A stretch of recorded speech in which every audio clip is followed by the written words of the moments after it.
Boa tarde, amigos e amigas. Hoje está começando o nosso programa Domínio Público. Lá na década de 90, este programa foi criado, exibido primeiro na TV Educativa, depois na Ubra TV, depois na TV Urbana e na Bá TV. E agora está nas nossas redes sociais. Eu quero agradecer de coração as mais de 40 mil pessoas que acompanharam as duas últimas edições, onde nós trouxemos aqui temas importantes. Falamos, né, sobre o auxílio emergencial, falamos sobre os indicadores, falamos sobre as referências, né, aquilo que precisa todos nós sabermos sobre o Covid-19. Portanto, este programa de prestação de serviços. Entendo que a melhor forma de combatermos a pandemia é com a informação, é com o conhecimento, é com a ciência.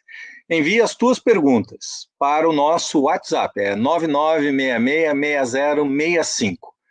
Neste 23 de maio de 2020, está começando mais uma edição do Domínio Público.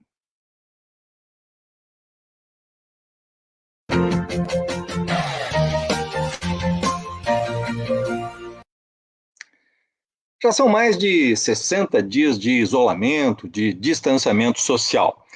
E a ausência desse contato, né, do abraço, do aperto de mão, da visita, né, ao neto, ao pai, ao avô, à avó, né, à neta, enfim, esse contato familiar, esse contato entre amigos, né, ele gera, obviamente, né, um conjunto de repercussões.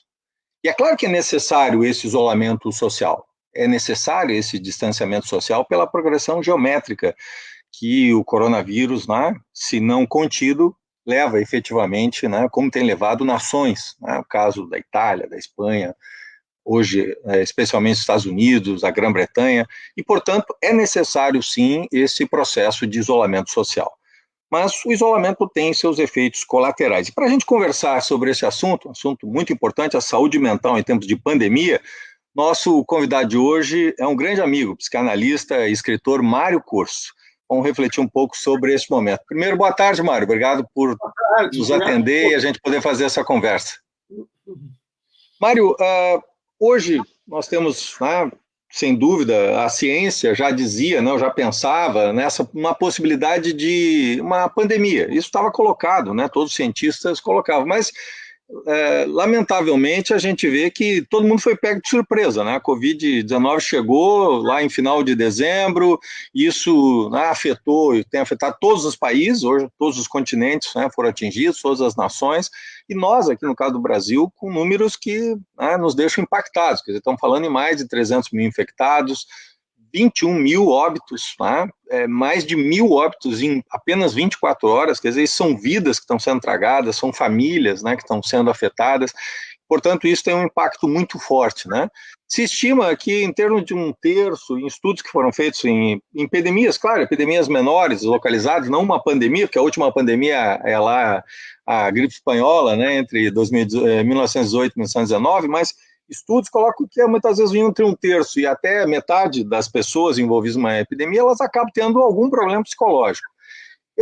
Como é que lidar, Mário, nesse momento? Como é que todos nós estamos vivendo isolamento? Como é que a gente lida? Como é que tu vê este momento que nós estamos atravessando, esse momento tão grave? Olha, Jairo, o que eu vou te dizer? Eu acho que nós estamos muito no começo para dizer como é que vai ser. E tem uma variante que nós iríamos ter que perguntar para profissionais estrangeiros, que o Brasil vive duas epidemias ao mesmo tempo. O que eu quero dizer? A pandemia, evidentemente, que nos assusta, nos causa mal, a gente não sabe como é que vai. Estamos cada dia vivendo outro dia, a gente não sabe quando termina, quando começa, como se cuidar. Tem toda uma questão que dá uma.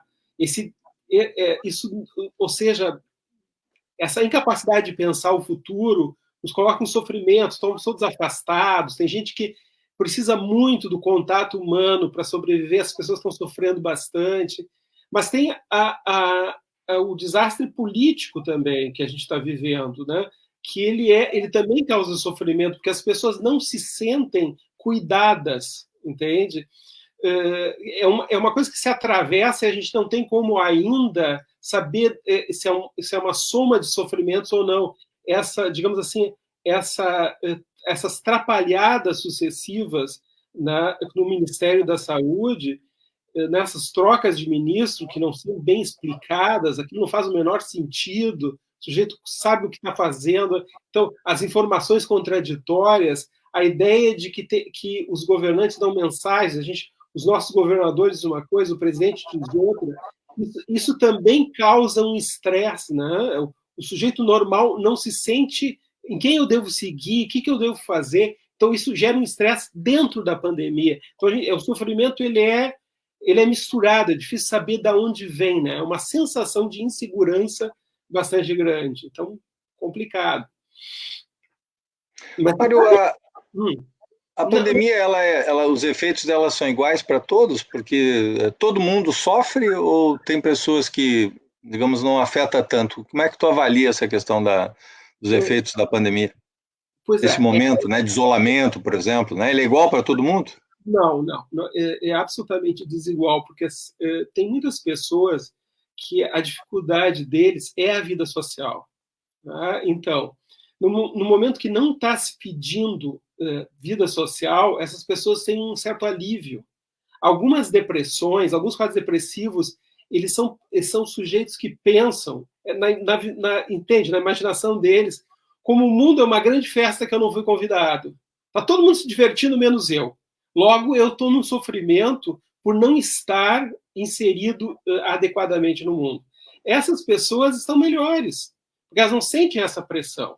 Né? São pessoas com uma natureza mais ansiosa e mais fóbica, mais depressiva, elas suportam melhor. É uma paradoxal, porque as pessoas mais frágeis para o mundo, hoje elas estão suportando melhor isso. E aquelas pessoas que gostam muito de vida pública, que precisam dos amigos, se encontrar, encontrar os amigos de noite, tomar um chopp e churrasco, que se alimentam disso, essas pessoas estão mais... elas estão mais esvaziadas, entende? Porque elas precisam disso para recuperar um sentido, para se sentirem amadas, se sentirem que pertencem a algum lugar. Essas pessoas estão sofrendo mais, as que sofriam menos, normalmente, né? As pessoas mais inseridas. Então, a gente está vivendo um mecanismo estranho, assim, né? A gente estava conversando antes de começar o programa, no aquecimento, eu estava falando com o Jair uma questão um dado bem concreto, né? O número de suicídios no Japão diminuiu, comparando o mesmo abril desse ano com o abril do ano passado, diminuiu em 20%. Por quê? Exatamente por isso, né? Porque muitos suicidas são por esse desencaixe com o mundo. Na medida que o mundo está desencaixado, eles estão melhores. São duas coisas, porque tem outra coisa, né? É um convívio mais intenso com a família também. Isso, né? Esse convívio forçado é possível que pais, irmãos consigam perceber o sofrimento desse sujeito mais frágil e o ajudem, coisas que eles não estavam conseguindo fazer antes. Então, né, por exemplo, assim, aumentou muito o número de violência doméstica, não é verdade? Por quê? São pessoas convivendo que não conviviam tanto e que agora estão em atrito constante. Né? Um casal é a coisa mais fácil. Muitos casais, a estabilidade se deve a estar com saudades um do outro. Os outros sai e volta, sai e volta, sai e volta, passa o dia fora, às vezes mal consegue se falar, aquilo dá uma saudade. Agora, isso não existe, né? É aquele contato o tempo inteiro, o tempo inteiro, o tempo inteiro, aquilo acaba cansando, né? Ou seja, se todos os dias fossem domingo, não existiria domingo, entende? Não tem contraste. Né? Então, falta esse contraste, algumas pessoas sofrem por causa disso. Né? Começa eu diria, aumentou o número parece que na China, aumentou o número de separações. Eu diria o seguinte, esperem, nós estamos vivendo um momento... Se vocês estavam casados antes, vocês funcionam fora de pandemia, você não funciona na pandemia, né? nessa proximidade exagerada, que é artificial. A gente não é assim. Né? A gente se beneficia desse entrar e sair, né? de casa e de outras experiências. Então, são assim, ó, tem todo tipo. Eu já vi, são experiências menores, né? Mas de casais que, por estarem forçando viver juntos, e eles se arranjaram, começaram a ter tempo para conversar, coisas que eles não tinham, estavam sempre correndo de um lado para o outro. Aliás, isso é um dos efeitos da pandemia. As pessoas têm parado, elas são mais introspectivas, né? E também os casais estão mais introspectivos, então são obrigados a falar um com o outro, enfim, conversas e etc. Tal. Isso melhora um casal, evidentemente. Então, tem casais que a proximidade excessiva faz um mal-estar, esse mal-estar às vezes vira violência, né?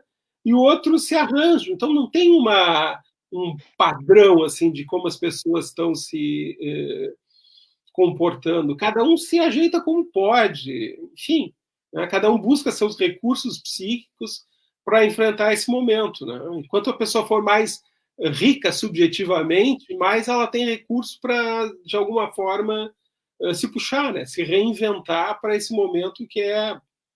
Enfim, eu estava brincando com o Jairo, é a minha primeira pandemia, não sei se para você. Nossa, né? E a própria psicanálise surgia, né, quando teve a gripe espanhola, né? Freud estava seus primeiros escritos, os estudos, né? Quer dizer, não havia esse estudo que nós temos hoje, então tem pouco registro sobre a gripe espanhola, né? 2018, 2019, nós temos poucos registros, poucos estudos, né? É que a gripe espanhola é um trauma dentro do outro, né? Porque a gripe espanhola ela vem quando a Europa está destruída pela Primeira Guerra Mundial. E foi uma guerra absurda, né? Que ela matou ela deixou assim, digamos assim, ó, não tinha família na Europa que não tinha perdido um parente, e geralmente adolescente, né? Morriam jovens, né? A esmagadora, uma geração ela ficou amputada, né? Então tinha um luto muito grande. Em cima disso, né, vem a gripe espanhola. Então são dois lutos um em cima do outro. Aquilo ficou misturado também. Ninguém sabia exatamente do que era o sofrimento, né? Se era da destruição da guerra, que isso traz um sofrimento. A humanidade não se reconhece como construtiva, ela se reconhece como destrutiva. Isso aí causa uma depressão, não causa uma segurança psíquica de estar vivo, de estar no mundo, né? Então causa uma sensação ruim. E aí veio a gripe espanhola. Então ela não foi fora do tempo, assim, que a gente pudesse ter claro o que ela exatamente causou, né? Então nós temos pouca experiência com pandemia, os profissionais de saúde, todo mundo, assim, qual é as consequências que vão ter, né? É difícil porque nós estamos dentro, né? A gente não tem um olhar de fora ainda. Então, a gente fica fazendo especulações sobre como é que vai ser. Eu acho que a pior coisa vai ser os lutos, né? Porque experiência pessoal desagradável. Fazem 2 semanas eu perdi uma amiga. Não foi de Covid, foi de câncer. Né? Câncer no cérebro, horrível. Tá, mas o que aconteceu? Não teve velório.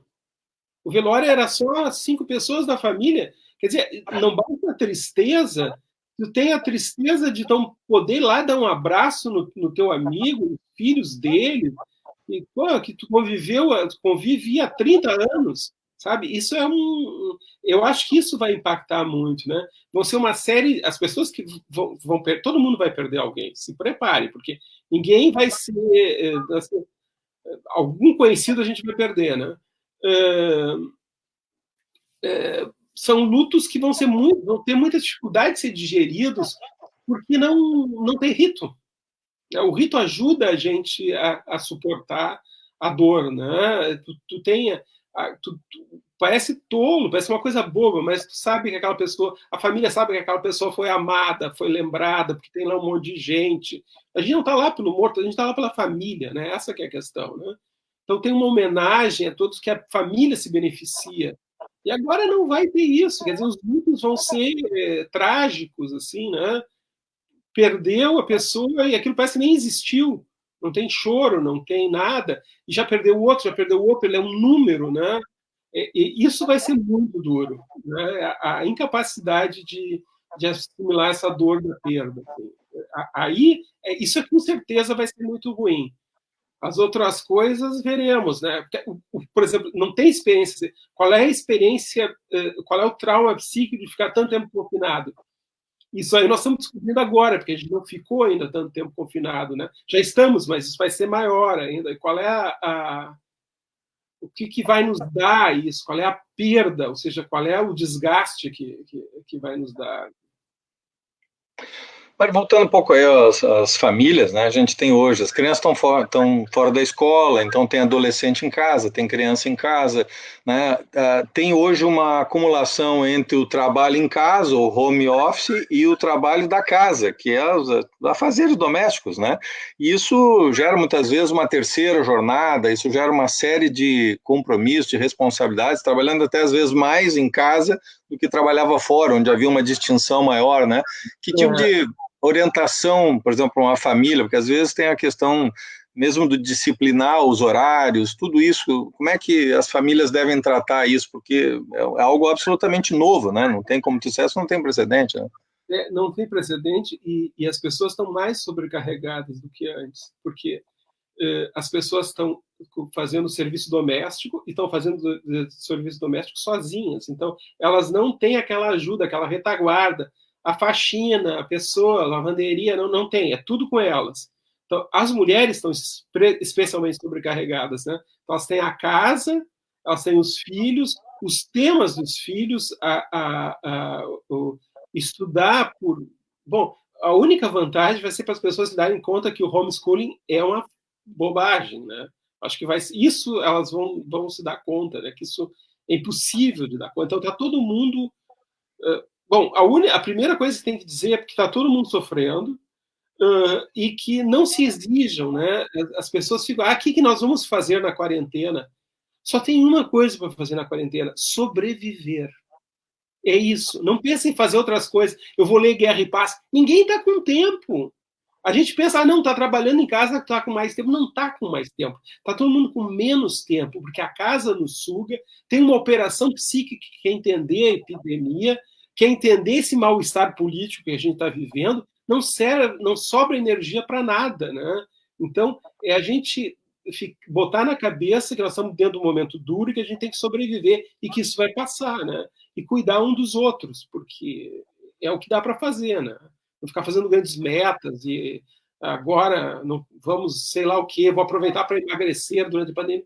Não, querido, não vai emagrecer, possível tu vai engordar de comer de tédio, de ansiedade, né? Então, não se exija coisas absurdas, né? Se exija que é um momento dificílimo, ninguém sabe quando vai acabar, e a gente tem que sobreviver. Só isso. E calma, a vida tem muito tempo para a gente se refazer disso que a gente está supostamente perdendo. Né? Mário, tu falou em sobrevivência e uma questão que eu acho que é importante, preocupa a todos, especialmente são as pessoas o chamado grupo de risco, né? Pessoas com mais de 60 anos, pessoas que são diabéticas, né? Hipertensos, né? Pessoas que têm doenças crônicas no coração, no pulmão. Quer dizer, essas pessoas, elas estão num constante estado de alerta, né? Qual é o impacto disso para as pessoas? Porque a pessoa toda hora é uma coisa invisível, né? O vírus pode estar em qualquer lugar. Como é que esse estado de alerta permanente ele pode, né, afetar as pessoas? E que orientação as pessoas, principalmente para as pessoas que estão no grupo de risco? Você esqueceu os imunodeprimidos, né? Sim, também, perdão. Também aí. Obesos também, que também tem no grupo de risco, né? Enfim, tem coisas, depende por qual ponta você pega, né? Uma das pessoas, isso é uma coisa assim, alguns das pessoas mais indisciplinadas são umas pessoas de bastante idade, ali para os 80 anos, bem disciplinados, né? A gente estava vendo, a gente começou a conversar com colegas, eu li uma que outra coisa sobre isso, né? Que o paradoxo que se dá ali é o seguinte, né? É como se eles dissessem assim, ó, eu estou na iminência de morrer, né? Agora vocês todos estão assim, bem-vindos ao meu mundo. Né? Mas isso dos bem velhinhos e meio meio fora da casinha, assim. Então, mas é um pessoal que os que não estão assim, né? Os que não estão com esse raciocínio de bem-vindos ao meu mundo, agora todos vamos morrer, né? É o pessoal que está mais é o que mais vai sofrer, porque o confinamento deles vai ser maior, né? Enquanto não houver uma vacina, tu não pode, essas pessoas não vão poder circular, porque os riscos são muito altos, né? Ou seja, mesmo quando o contágio for baixo, declinar a curva, o contágio for baixo, não é uma boa ideia essas pessoas passarem por uma experiência. É uma roleta russa, né? É uma loteria macabra, né? Porque você não sabe se vai passar por ela, né? Se você é do grupo de risco. E se não morrer, as internações são internações prolongadíssimas,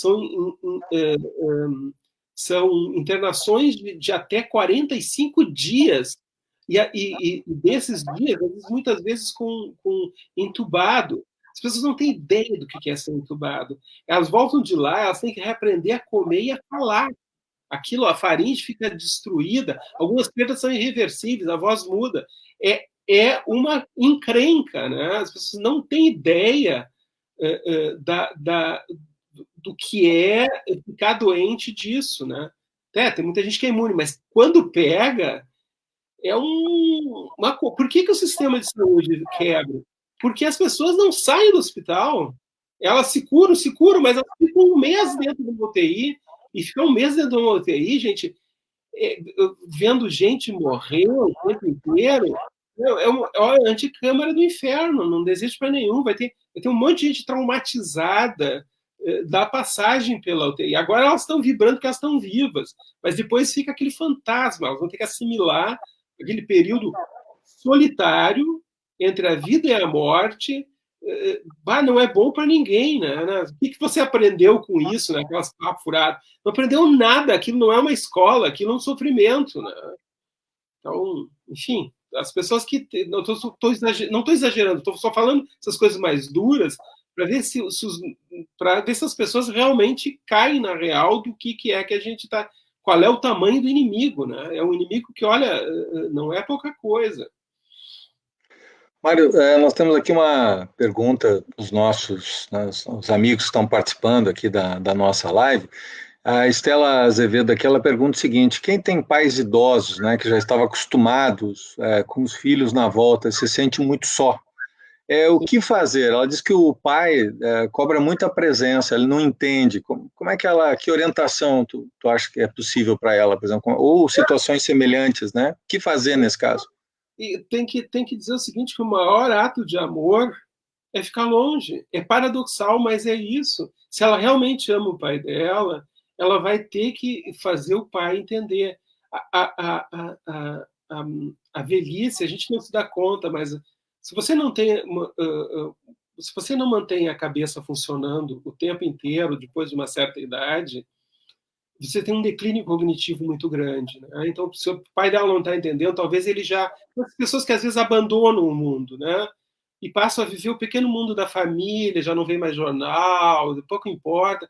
Eles não conseguem entender o que está acontecendo mesmo, porque ele já se abandonou e aí não tem mais recurso cognitivo para isso. Não dá para fazer nada, tem que fazer a coisa certa. A coisa certa é repetir a exaustão que eles vão ter que ficar sozinhos nesse momento. Porque é aquilo, né? Quem que vai querer carregar a culpa de levar o vírus para o pai? Entende? Que sei lá o que, então, enfim, vou ver meu pai, minha mãe, e que abraço, aí os pais ficam doentes, uma doença horrível, uma morte horrível, que eles não conseguem se despedir. É um inferno, né? Então, é um inferno também para quem está desse lado aqui e que sente que contaminou o seu familiar, né? É outra coisa também que vai ser que é difícil de lidar, né? Quem contaminou o vovô? Vai ficar aquela coisa de culpa dentro de casa, que não se cuidaram o suficiente, que não souberam cuidar o seu... né? A gente vira pais dos nossos pais, esse é o nosso destino. Assim como a gente cuida das crianças, as crianças não entendem e a gente tem que proteger elas delas mesmas e das bobagens que elas fazem, nós temos que proteger os nossos mais velhos, que por sorte não são todos, que não têm alcance de entender o que está acontecendo agora. É lamentável, é triste, porque como é que eu vou dizer? Eu não estou menosprezando. A solidão é uma dor quase física para algumas pessoas. É muito duro. Mas assim, ó, vamos aproveitar uma das poucas coisas que a gente tem. Nós estamos vivendo, antes dessa pandemia, a gente está vivendo um momento de uma certa. De um pouco onipotência humana, porque a gente está dentro da revolução digital, né? Então, nós estamos aqui falando graças à revolução digital. É muito possível fazer contatos não presenciais. Eu ensinei. O que eu estou fazendo? A minha mãe, eu não visito a minha mãe desde dezembro, não vejo a minha mãe. A minha sogra, a gente ensinou ela a usar o WhatsApp. Está me ensinando, está difícil, está complicado, mas ela está pegando, vai usar o WhatsApp para aumentar a comunicação com a família, porque só o telefone não tem imagem, né? É difícil. Então, o WhatsApp vai dar para ela, a gente vai poder mandar áudio, coisa. Então, a questão é inventar maneiras tecnológicas de simular uma presença. Não é a mesma coisa, não é. Mas pior é nada, né? Então, e paciência, né? Muita paciência com esses idosos recalcitrantes, assim. Tem aqui também uma outra pergunta da Eliane Mani, que eu acho que é bem interessante também, Mari. Ela diz o seguinte: com essa quarentena, muitas famílias com crianças e adultos especiais enfrentam alteração de rotina, né? A escola, a terapia, consultas. E isso pode desencadear crises, né? O que essas famílias podem fazer para lidar com isso, essa alteração de rotina? Ah, É um desafio, né? é um desafio, eu nem sei o que dizer. A minha filha é psicóloga e trabalha com, com crianças especiais, né? E ela me fala que é uma tristeza, porque assim, são crianças ou adolescentes que se beneficiam extraordinariamente, né, do trabalho de equipe, de sair de casa para falar. Tem psicólogo, tem fonoaudiólogo, fisioterapeuta, todas essas coisas que enchem a vida e ajudam elas a se desenvolver, né? E sozinho em casa são pais que às vezes não têm recurso, são pessoas que elas demandam muito mais do que uma criança, né, um adolescente normal. É, é assim, é o quadro mais doloroso que tem. Eu acho, são pessoas que têm assim, né, porque elas estão, como é que se diz, elas estão cortadas do auxílio possível, porque nesse caso a revolução digital não funciona, né? Tu tem que ter. A minha filha está falando, ela trabalha na Fadem, né? Não tem o que fazer, a Fadem fechou e não tem acesso, tu não tem como. São crianças que precisam de toque, né? Tu tá ali olhando para os lábios dela para saber o que ela está falando, para entender o movimento do corpo. Então, realmente não tem o que fazer, né? Se munir de paciência e esperar que passe, né? Pressionar politicamente os locais também estão se sofrendo muito, porque os convênios são cortados, né? Então tem que fazer uma pressão política para manter esses locais funcionando, para depois conseguir, né, quando sair disso, poder, enfim. E essas crianças também, geralmente, né, são grupo de risco, porque o autocuidado não existe, né? Uma criança pequena até tu pode fazer para não, essas pessoas não têm autocuidado, né? Então qualquer coisa, né, se contaminar é uma coisa muito fácil. Então é doído, é doído. Ali para mim é o epicentro das pessoas que vão mais sofrer nessa quarentena, né? Por não ter, a gente não inventou um jeito de ajudá-las à distância ainda. Isso nunca se colocou, né? Uma coisa que não foi colocada ainda. Então, como é que vai responder uma coisa de uma experiência que a gente não tinha? A Edilene faz uma pergunta aqui sobre jovens. Ela diz o seguinte: quanto aos jovens que não podem, por enquanto, se encontrarem com os colegas, né, para conversar e tentam expor o que estão sentindo pelas redes sociais, quer dizer, acabam externando, usando as redes para expor seus sentimentos. Seria motivo de preocupação para não deixar cair em depressão, ou será que eles estão mais fechados em seus quartos por causa da pandemia e não pode se relacionar diretamente com os colegas da escola e amigos? Essa questão, de um lado, da exposição pública que a rede social tem, de outro lado, a dificuldade de interação nessa faixa adolescente, jovem, é muito importante a interação, o contato, né? Como Sim, lidar com adolescentes, especialmente aqui os jovens e adolescentes?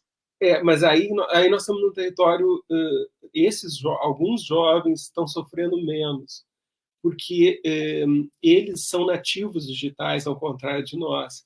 E eles têm muita experiência social, virtual, desde cedo. Tem adolescentes que têm amigos de vários lugares do mundo que eles nunca viram e nunca vão ver. Né? Às vezes tu pensa que eles estão sozinhos no computador, no quarto, eles não estão sozinhos, estão jogando um jogo com pessoas de vários lugares do mundo, alguns conhecidos, outros não conhecidos, e estão interagindo, estão tendo vida social. Uma vida social que a gente não conhece, a gente não experimentou, então não sabe como que ela é. Né? Então, é claro, isso é uma questão. Tá? A outra questão, se estão mais... Eles já se expõem muito em rede social, não é uma novidade, né? É uma questão, de novo, né? São pais cuidando de filhos cujos filhos têm uma experiência que os pais não tiveram, que é uma adolescência dentro de rede social. A gente tem uma tendência a achar tudo que aquilo que a gente não viveu, a gente pensa como mais perigoso, porque a gente não conhece, né? Mas para eles pode estar sendo uma saída, né? Eles de não se sentir sozinhos, de conseguir ter uma rede mínima de sociabilidade, enfim, né? Mas igual tem que estar de olho, né? Porque como é que se diz assim, os deslizes que a gente tinha antes na vida real, um adolescente que de algum jeito ficava exposto por alguma questão na escola, por má conduta, tá? Sei lá, fofoca, tá? Ela ficava circunscrita a um lugar espacial, né? Aquela escola, quem conhecia. Hoje em dia não, né? Um deslize na internet é eterno, né? Então essa é a preocupação que eu acho que assusta os pais, né? Uma exposição, sei lá, né?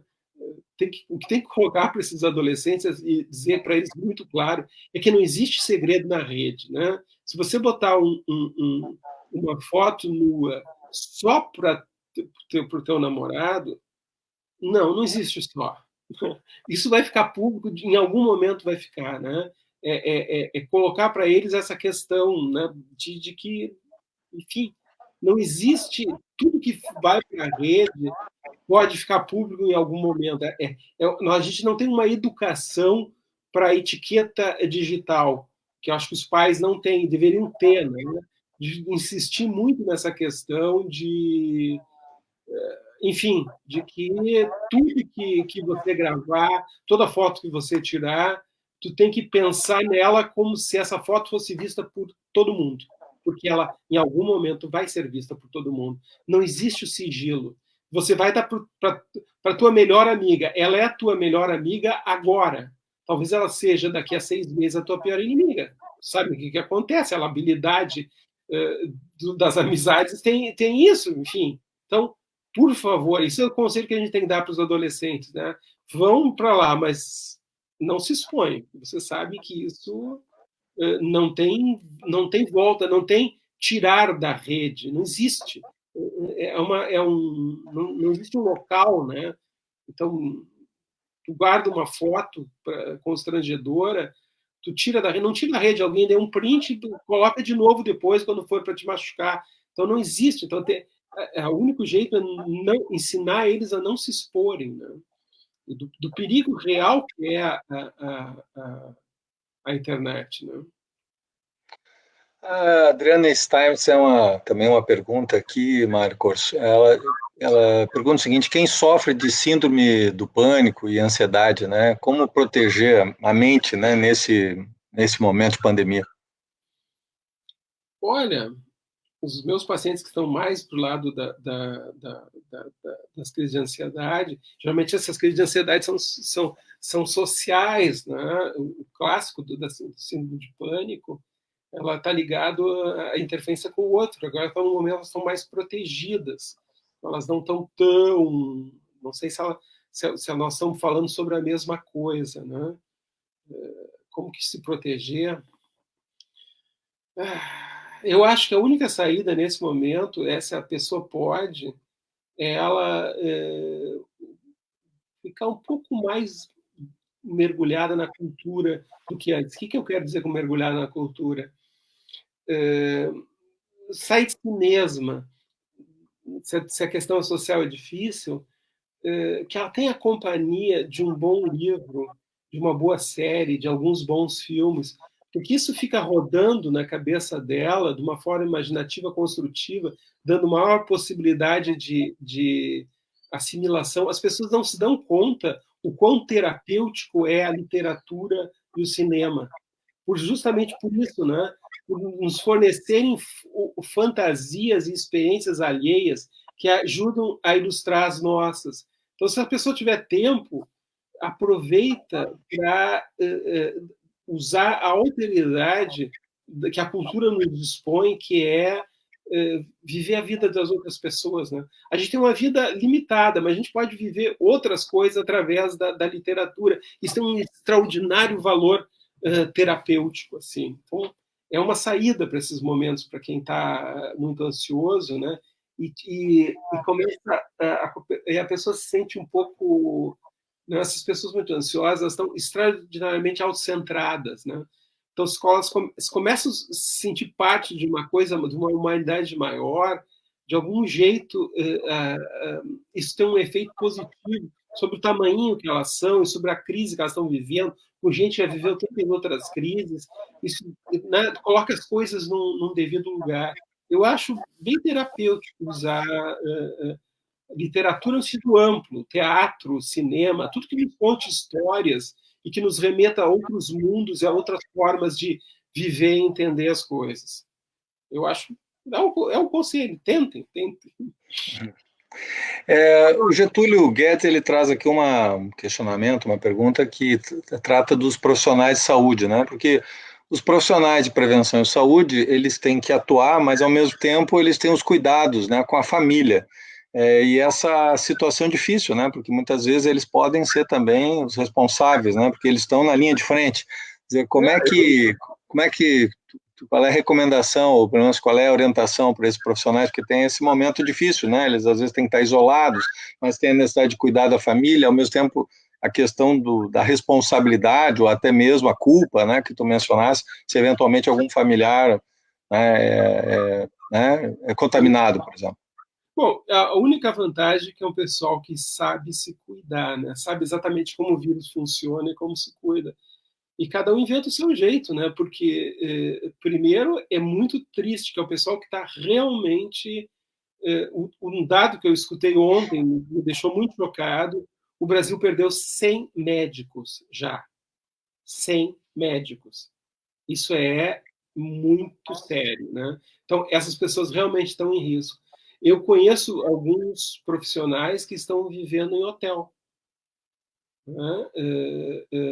Se um plantão é muito junto um do outro, não vai para casa, vai para um hotel, volta e só vai para casa depois de trocar completamente de roupa e tomar 3 banhos e não sei o quê, e assim mesmo tem cuidar como que é essa aproximação com os filhos e com os pais, né? Então, é cada um vivendo de um jeito, gente, cada um inventando e se cuidando de um jeito, não tem uma regra muito única. Assim, né? Hoje nós temos em torno de 30 mil dos 300 mil infectados no Brasil são profissionais de saúde, né? Os últimos dados do Ministério da Saúde. É terrível, porque 10%, né? Eles estão ali na frente, não tem como não tem como tu não lidar com isso, né? São os fluidos corporais são a maior fonte de contaminação, né? Esses sim estão numa guerra, né? A gente é diferente. Eles estão é uma guerra para todo mundo, mas eles estão realmente. Eu não gosto dessas metáforas militares, mas eles estão no front, né? Ali a coisa realmente está pegando. E o estresse que eles estão submetidos me preocupa, né?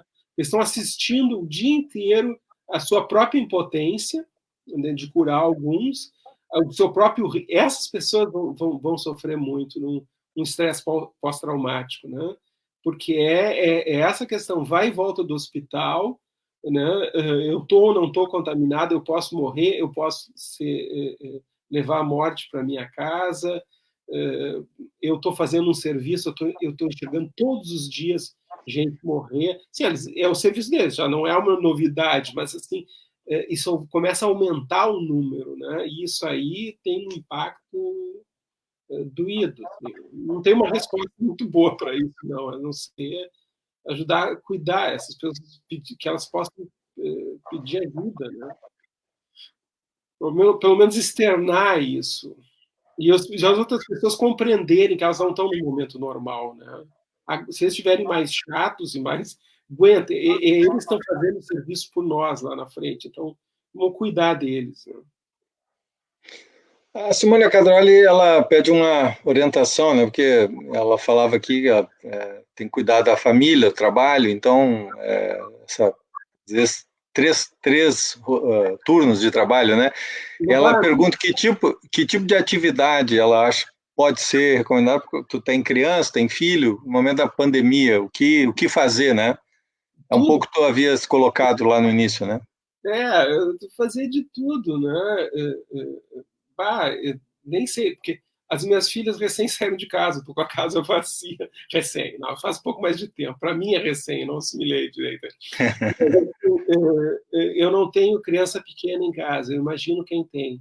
Né? Então, porque você tem os brinquedos de casa que eles já brincaram, eles já montaram todos os quebra-cabeças, eles já leram todos os livros, eles já viram todos os filmes, eles já viram todo... A criança demanda uma coisa, então não tem a melhor coisa. Eu acho que a melhor coisa é regrar os horários para você não se sentir muito... Uma das melhores coisas para tudo, eu acho que é regrar horários, construir rotinas. Primeiro, o home office ele é mais explorador que o trabalho comum, porque você está sempre sendo demandado. Né? Não tem aquela coisa, saiu do trabalho, pronto. São 6 horas da tarde, tchau, vou me ocupar disso aqui amanhã. Não. No home office, aquilo vai rolando e marcando reuniões, a pessoa é mais explorada. Né? Então, a rotina ela ajuda a conter as coisas. Eu acho assim, ó, façam momentos que as crianças saibam, olha, nós vamos acordar de manhã e vai ter a hora da brincadeira. Nós vamos brincar, a mãe vai brincar com vocês, mas vai brincar mesmo, ir para o chão, fazer todas as coisas. Bom, depois eu não dá mais. Aí a gente vai fazer o quê? Nós só vamos brincar depois do banho, no fim da tarde. Sabe, regrar as coisas. Agora vocês vão fazer os temas, vocês vão brincar sozinhos, vocês vão ler. Ou seja, se regrar possibilita que as crianças sabem que elas vão ter os pais, que elas vão ter os momentos dela, e elas se acalmam. Se você deixar, fica aquilo, ela não vai parar de te demandar nunca. Né? Então, se ela souber, bom, agora não é hora, agora nós já brincamos, nós vamos brincar depois de novo. Né? Agora é a hora do que a mãe precisa fazer o almoço, ou não sei o quê. Entende? Fazer, botar regras muito claras, assim, de que isso vai ter que funcionar. É o único jeito, eu acho, para manter uma sanidade dessa demanda perpétua que é cuidar de criança sem ajuda, né? Isso é muito duro, né? A pessoa não respira, né? Você não está trabalhando, está cuidando da criança, está fazendo serviço doméstico, ela não dorme, ela desmaia no fim do dia, né? Depois está todo mundo, ela não tem tempo para ela. Essas pessoas estão sofrendo porque não tem tempo para si, né? Nem para pensar. Né? Então, Tem duas perguntas aqui, duas pessoas têm semelhança no tema. O Daniel Dornelles, ele diz o seguinte, com o retorno das aulas, como fica o psicológico, né, professores e alunos? E a Aniela, ela gostaria de uma ajuda. Ela diz, quando retornarmos, qual a alternativa menos agressiva, especialmente para a readaptação dos pequenos, né, na educação infantil, que sempre tem aquele período de readaptação, a criança entra, né? Quer dizer, uma perda, né? Porque são dois tipos. Tem crianças que estão tem crianças, esses tempos eu vi uma criança falar assim, eu nunca pensei que eu ia ter saudades da minha aula. As crianças não aguentam mais estar em casa. Vai ter umas que estão, assim, querendo ir, né? Tem outras que não, são crianças mais fóbicas, que tem toda aquela construção delas poderem se sentir tranquilas, vai ter que ser reconstruído. Lembra aquilo, né? Leva para a escola, fica do lado de fora esperando, ver se não dá problema nenhum. Vai ter que ser reconstruído com cada criança. Esse bichinho veio para nos dar trabalho, né? Tudo que a gente fala, a única coisa em comum é como a gente está sobre-exigido mais do que o comum, né? Essa rasteira que a gente levou é uma rasteira que dá um trabalho, um retrabalho, um momento de invenção o tempo inteiro, né? Todo mundo desacomodado, tendo que se reinventar. Enfim, tem uma coisa que é uma vantagem, né? Que a gente não falou ainda. Eu não sei se tu curte filme de ET. Sim, sim, claro. O que é a Ficção questão? científica. Ficção científica, mas não de ET, principalmente, quando os Sim. ETs invadem a Terra. Qual que é a questão central quando um ET invade a Terra? É porque ele é um invasor que nos devolve um todo de humanidade que nós não temos mais. A humanidade é toda fraturada.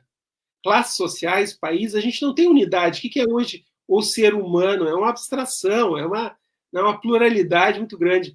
E o ET, os filmes de ET, eles dão uma unidade para a humanidade, todos contra os ETs. Os ETs querem destruir o planeta, né?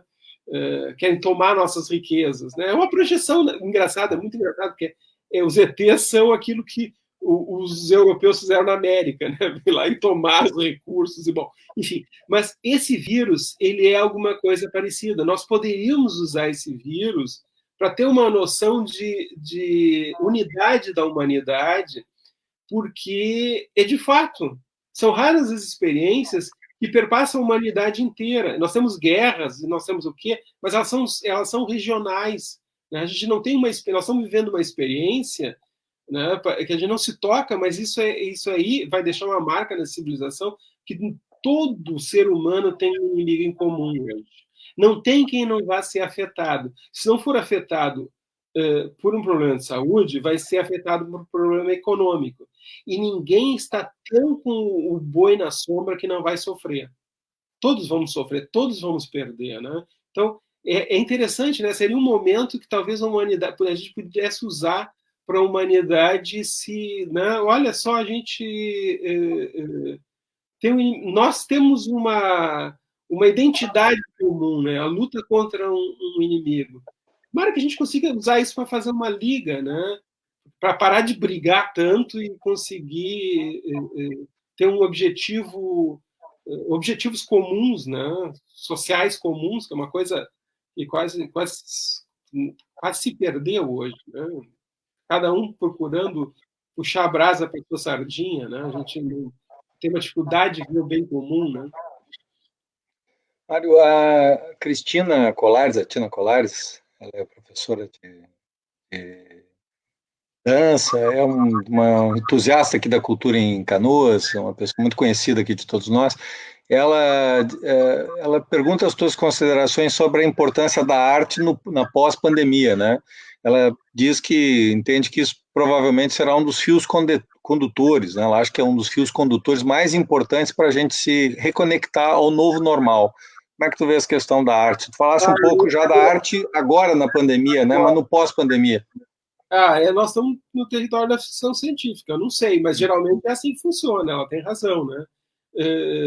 Como todos nós estamos vivendo uma experiência comum, ela vai ser preciso traduzir essa experiência comum de uma nova forma. Talvez a gente tenha uma nova sensibilidade. Quem é que vai construir são os seus artistas, né?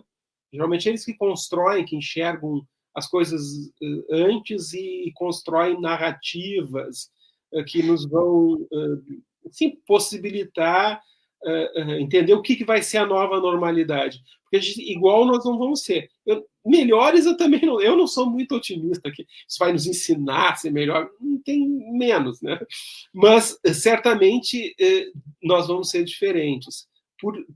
Primeiro, a gente está confrontado a uma questão da fragilidade nossa, enquanto humano, assim, enquanto um ser orgânico. Nós estávamos num momento de cada vez se vive, cada geração era mais longeva do que a outra. Nós vimos disso. Isso dá uma onipotência, né? Nós temos uma série de doenças que a gente conseguiu dar a volta. A gente conseguiu dar a volta até no HIV, que se tornou uma doença crônica. Né? Então, enfim, já tem cânceres que são curáveis. Nós estávamos assim viajando numa coisa de que a gente é poderoso, que, né, E não, agora vem um vírusinho de nada, né? Meu Deus, é um diabo, e nos dá essa quebrada, né? Assim, grupos de risco, ok, mas tem adolescente morrendo, tem gente de meia idade morrendo, né? Não tem essa coisa assim, o grupo de risco, ele, bom, enfim, né, pega as pessoas, elas são estatisticamente mais, porque elas são mais frágeis, né? Mas tem umas coisas totalmente inexplicáveis, assim, pessoas jovens sem nenhuma comorbidade que morrem. Então, isso dá um trancaço na visão assim nossa de tá tudo dominado, a gente está podendo, vamos viver muito. Não. Então, cuidado, né? Então, nós vamos ser seres mais medrosos, no bom sentido medroso, né? No sentido do cuidado com o corpo, com a alimentação, com uma série de coisas, né? Coisas que talvez a gente tenha coisas que a gente não briga com elas como deveria, né? A gente tem uma epidemia de obesidade que a gente dá muito pouca bola para isso. E a gente não se dá conta que a obesidade não é um estilo de vida, e blá, blá, blá, tanto que agora é grupo de risco. Porque aqui o corpo está submetido a um estresse constante quando está obeso. Né? Então, talvez essas coisas a gente vai mudar, né? Com uma sensibilidade e cuidados maiores em relação ao corpo, né? Uma perda dessa onipotência de que a gente é tão, né, tão saudável assim, ter remédio para tudo. Não tem remédio para tudo, né? Tem, enfim. Talvez a gente também seja um bom momento para nós estamos vendo um grande embate agora, que é com a questão do o pessoal que tem os negacionistas, né, da ciência. Né, eu fico pensando esse pessoal que é contra a vacina. Agora, a humanidade inteira parou a economia do mundo, não tem Olimpíadas, não tem campeonato de futebol, parou tudo por causa que falta uma vacina. E as pessoas não querem se vacinar para sarampo. Agora tem gente morrendo de sarampo. Podia não existir o sarampo. Né? Enfim, nós estamos lidando com cretinos dessa ordem, pessoas que nunca estudaram, não têm a menor ideia de como funciona uma vacina e querem ter opinião sobre vacina. É o fim sabe? Talvez nesse momento a gente comece a ter uma outra sensibilidade para uma coisa que é meio folclórica, a gente não dá muita bola. O terraplanismo, sabe? Essas crenças alternativas sobre ciência, a gente comece a pensar que isso possa ter um custo social muito sério, né, que já tem com as vacinas. Né, a gente fica, se a pessoa quer pensar que a Terra é plana, deixa pensar.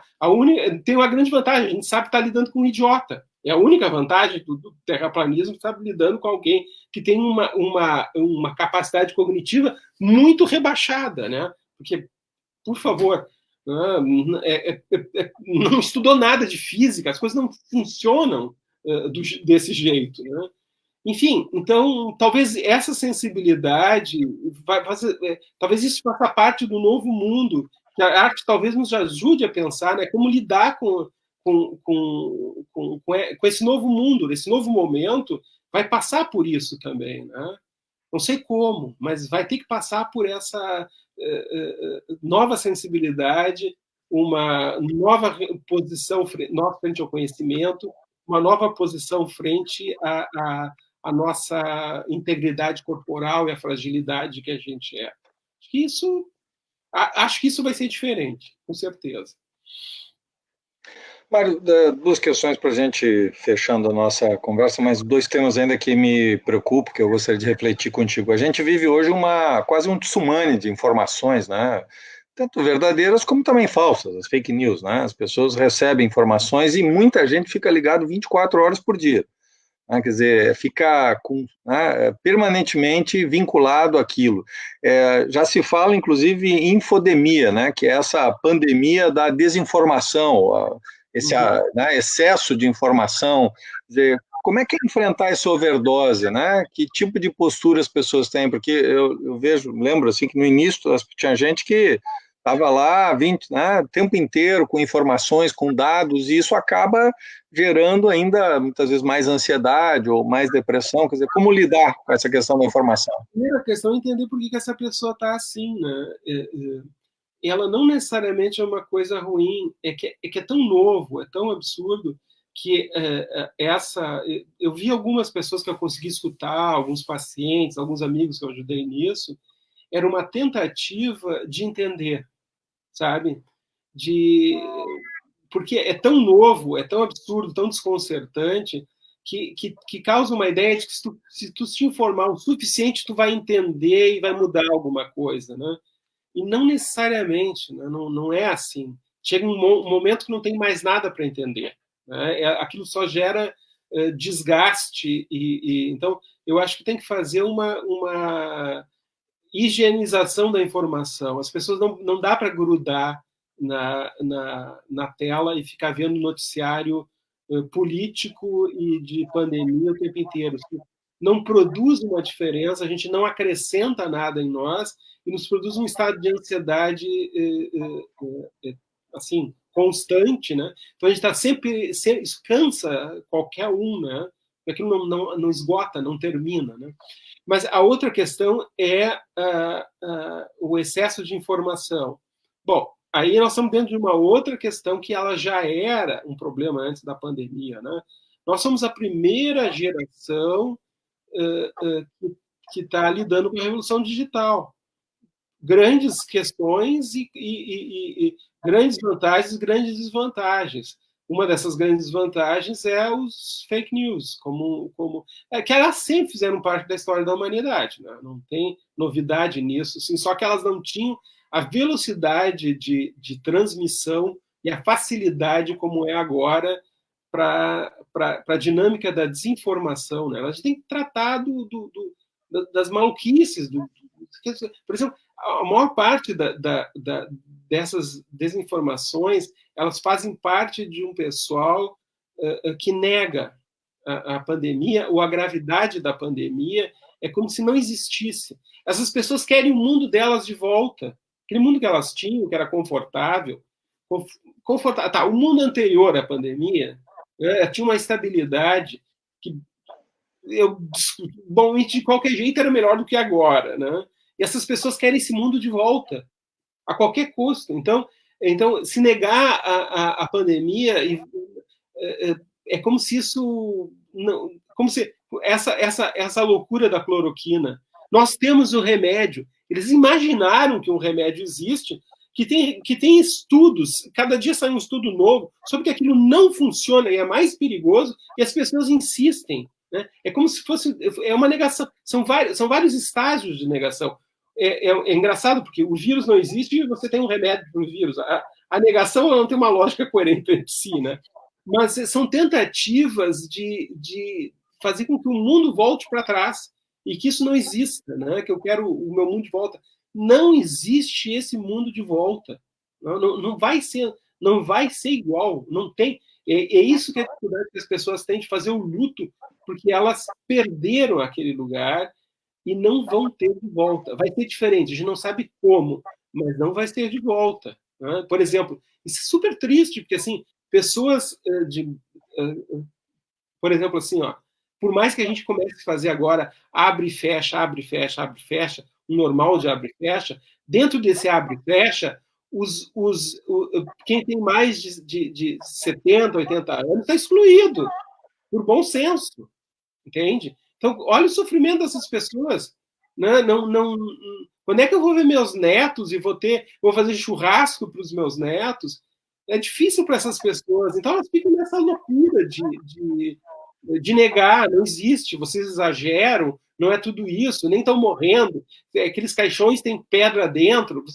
Acho que estou falando de coisas que todo mundo já ouviu essas burradas, né? Isso aí, os chineses manipularam o vírus para destruir a economia do mundo e comprar o mundo e mandar no mundo, e isso é o comunismo. É um delírio, é puro delírio, né? Enfim, são pessoas atônitas tentando entender o mundo, mas elas não têm elas não têm instrumentos cognitivos consistentes para entender o momento. Então fico nessa loucura, né? E o que fazer, Mário, nessa questão da empatia? Porque, de um lado, tu tem reações muito, assim, que tocam todo mundo, né? De solidariedade, de apoio, né? As pessoas se desdobrando, né? Ajudando. Mas, de outro, tu tem também digamos, essa banalização, né? Ou seja, um distanciamento diante dessas cifras, né? Absurdas, de morrer 1.000 pessoas, né? Ontem caiu um avião no Paquistão com 108 pessoas, uma tragédia. Pois no Brasil caiu 10 aviões, né? Porque morreram 1.001 pessoas. Então, mas tem gente, e daí? né?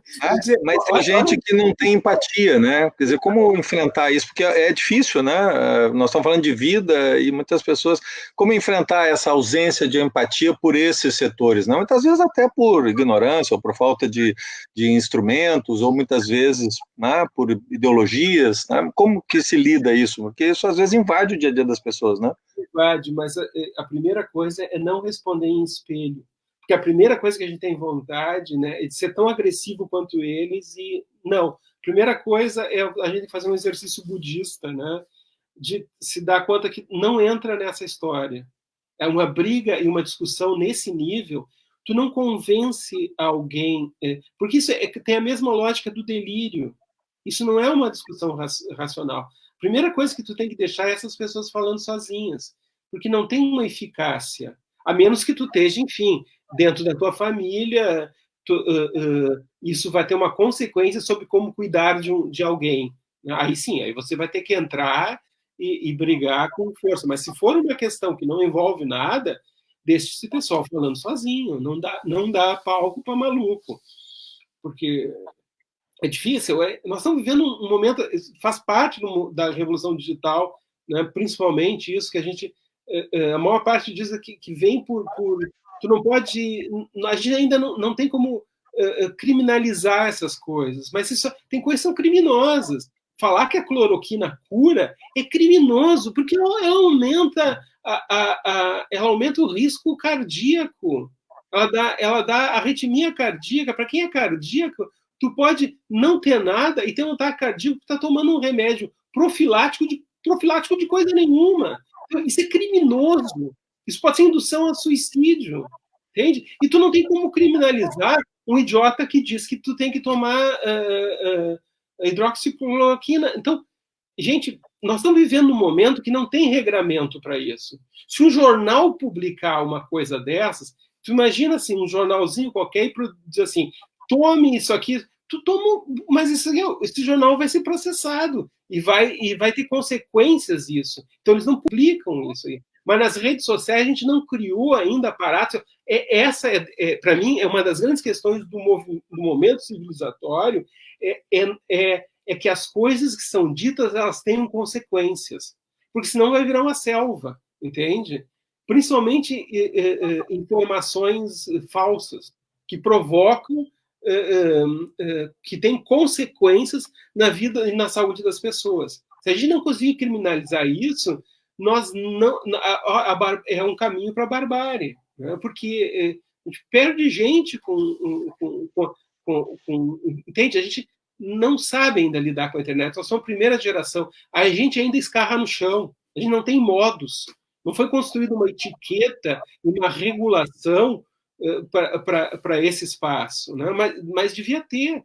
Se alguém numa live chega e diz uma grande asneira, e essa grande asneira fica registrado, isso tem que ter uma consequência, não é possível, sabe? Não é possível. Senão, eu não sabia sobre esse assunto o suficiente. Então, não fala. Se você fala, ninguém vai. Se não fizer uma pergunta de mecânica quântica, eu vou dizer que eu não sei, porque eu não estudei isso, entende? Eu vou ficar inventando aqui que a mecânica quântica, não sei o quê, blá, blá, blá, fazer uma criação, uma patuscada da minha cabeça. Entende? Então, a gente tem que ter. É o momento de a gente ter ferramentas para lidar de algum jeito, dar consequências para que todo mundo que digam coisas, né? A gente tem pequenas exceções, né? Faz umas 2 semanas teve uma moça infeliz que falou sobre os caixões, não sei o quê, e que rastrearam e pegaram as bobagens que ela disse, né? Se desculpou, etc. E tal. Eu acho que isso devia ser feito o tempo inteiro, com algumas. Se tu consegue construir alguns casos, como é que se diz? Mesmo que sejam poucos, não sejam todos, mas tu constrói alguns emblemáticos que tu, né, ferra com algumas, e fique claro que algumas pessoas foram castigadas, que aquilo teve uma consequência bem grande, as pessoas vão tomar um susto e vão parar de dizer qualquer besteira, repassar qualquer bobagem que elas receberam no WhatsApp, que não sei o quê, né? Se eu tomar zinco com chá de poejo, não sei o quê, né? Blindado para o coronavírus. Não tem, a gente recebe todos os dias essas bobagens. Então, isso é uma desinformação que tem uma consequência numa pessoa que não estudou, mas recebe isso. Para que usar máscara se eu estou tomando chá de boldo? E o chá de boldo está provado, e o meu pastor diz que chá de boldo. Entende? Não tem como, né? Tem, não sei, desculpe, mas eu fico. Eu pego a com a ignorância, com a divulgação da ignorância científica. Assim. Para a gente fechar, o Frei Beto esteve aqui numa feira do livro, aqui em Canoas, e encerrou a palestra. Ele disse que tinha um muro puxado na Bolívia, né? Estava visitando a cidade da Bolívia, e diz assim: guardemos nosso pessimismo para dias melhores. Eu acho que essa frase vale para esse momento. Eu acho que essa é uma frase maravilhosa para esse momento. Assim, não dá para ser pessimista, gente. Por favor, vamos guardar esse estoque aí para um outro momento. Agora. A mensagem é de esperança, né, Mário? Agora é de esperança. A gente já passou por outras dessas. Vamos tentar entender o momento, vamos tentar sentir uma coisa que é planetária, é uma experiência planetária. Né? A humanidade inteira está em luta. Vamos tentar usar esse momento para se sentir uma coisa rara, né? Se sentir indivíduos numa coletividade global. Agradecer, então, meu querido amigo Mário Corso, psicanalista, escritor. É uma honra poder conversar contigo. Acho que foi foi uma conversa. Eu tenho certeza que todas as pessoas que estão nos acompanhando gostaram muito. Muito obrigado, Mário. Obrigado pela tua atenção aí. Até a próxima. Obrigado, Mário Corso.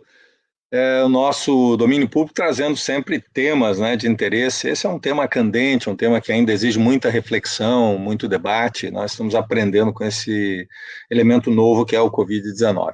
Mas a gente sempre fecha o nosso programa, também é um momento, como, né, o Mário Corso falou, eu também falei sobre esperança, né, e a gente está trazendo aqui os nossos artistas, está trazendo aqueles que fazem arte, que foram os primeiros a parar, serão os últimos, né, a recomeçar.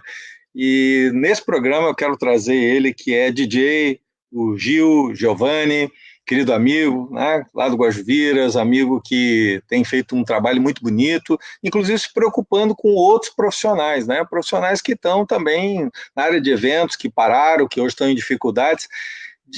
DJ Gil, como é que é fazer uma live, tu que juntava aí dezenas, centenas, milhares de pessoas, como é que é hoje essa experiência da live aí? Como é que tu tá, esse teu momento aí como profissional, como quem faz arte, quem faz cultura? Boa tarde, DJ Gil. Boa tarde, querido. Cara, assim, ó, o que é o pensamento nosso, né? Principalmente o pessoal que está envolvido com isso daí, que não é só eu, que fique bem claro, né? Não é só eu. Estamos numa corrente grande aí de muitos DJs da região de Canoas, região mais próxima, e que se conhecem. Qual é a nossa ideia? É fazer com que essas lives se tornem lives solidárias, lives que possam ajudar aos nossos amigos que trabalham com evento, né? Desde garçons, as cozinheiras, todos esses que trabalham de freelance e que foram os primeiros a ser afetados, né? Foram os primeiros que tiveram uma dificuldade maior de ter o seu ganha-pão, de ter o sustento da sua família, e através dessas ações que a gente está tendo aí, lives, alguns semanais, outros nem tanto no meu caso, porque eu tenho o meu trabalho, né? Eu trabalho na área de segurança privada e tenho como DJ um hobby e também um ganho extra, né? Tenho alguns amigos que também conseguem casar e conciliar com alguns trabalhos, mas a grande maioria não, porque o profissional como DJ, na sua grande maioria, quer focar nisso, né? E eu tô nisso há 27 anos, então sou desde o tempo da fita cassete. Então é importante deixar claro que é uma coisa, é uma situação de grupo, é uma situação não só minha. Muitos amigos meus fazem lives durante a semana para arrecadar cestas básicas, enfim, o que puder ajudar de sustento para os nossos colegas de profissão, e que também estamos buscando, através da associação aí, a consolidação da profissão, né, em CLT. Se Deus quiser, vai dar tudo certo logo que passar toda essa pandemia aí. E tem uma live hoje? Temos uma live hoje, a partir das 19 horas, com 10 DJs, né? A gente organizou no Winchester, um salão que temos aqui. O Gil vai colocar o link aí, tudo direitinho, Sim, já está com o aqui o link. endereço, isso, o link para vocês acompanhar. A gente vai estar entre 10 DJs, todos devidamente equipados, né? Com a segurança devida, higienização. Cada um vai tocar no local com a distância segura, que é importante, que a gente tem que manter isso. A segurança nossa, saúde, né? É importante. 10 DJs, cada um vai tocar em torno de 30, 40 minutos, interagindo com o pessoal e focando o que é importante, que é a busca de um alimento, de uma cesta básica, sei lá, uma caixa de leite, o que for possível, o cidadão canoense ajudar essa profissão que é ser DJ, que é levar alegria ao pessoal nos eventos e nas baladas. Mas para fechar, eu quero um pouco de música. Claro, que claro, recado tem uma tu musiquinha. manda pro pessoal? Claro. A gente está numa situação bem complicada aí. Saúde, econômica, enfim, afetou muitos setores. Eu trabalho numa empresa multinacional aqui que 50%, se não 50%, quase 50% já foi demitido. Então, é uma coisa que É os difícil, nossos né? é complicado. Os nossos governantes maiores não estão conseguindo enxergar isso de uma forma humana, infelizmente, porque nós não estamos lidando apenas com o profissional e com o bolso, com o dinheiro, enfim, nós estamos lidando com vidas. E alguns governantes não estão sabendo lidar com isso. Mas, enfim, não vamos falar disso daí. A ideia é fazer com que o Brasil levante novamente. Eu tenho uma música legal que eu curto muito, que é o Cazuza, que é um cara que eu tenho... eu sou fã dele desde o Barão Vermelho, enfim. É uma música bem legal que fala do Brasil, tá, meu querido? Um abraço para ti. Esse ano vamos renovar aí. Esse ano Podemos, a coligação, nós vamos renovar e vai ser bem legal, tá, querido? Legal, DJ Gil. Vamos lá.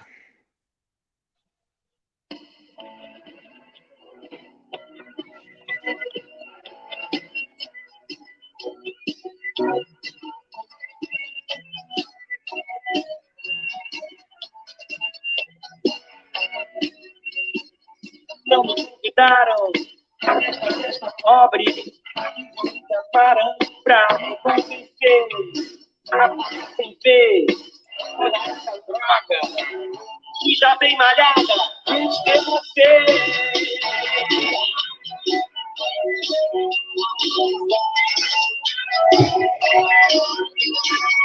Não me ofereceram meu cigarro, para a festa. Não ofereceram nada. O meu cartão de crédito é uma navalha. Mostra a sua cara. Quero ver lembrada pra gente ficar feliz. Aqui, parece um negócio. Eu não me deixo assim. Confia em mim.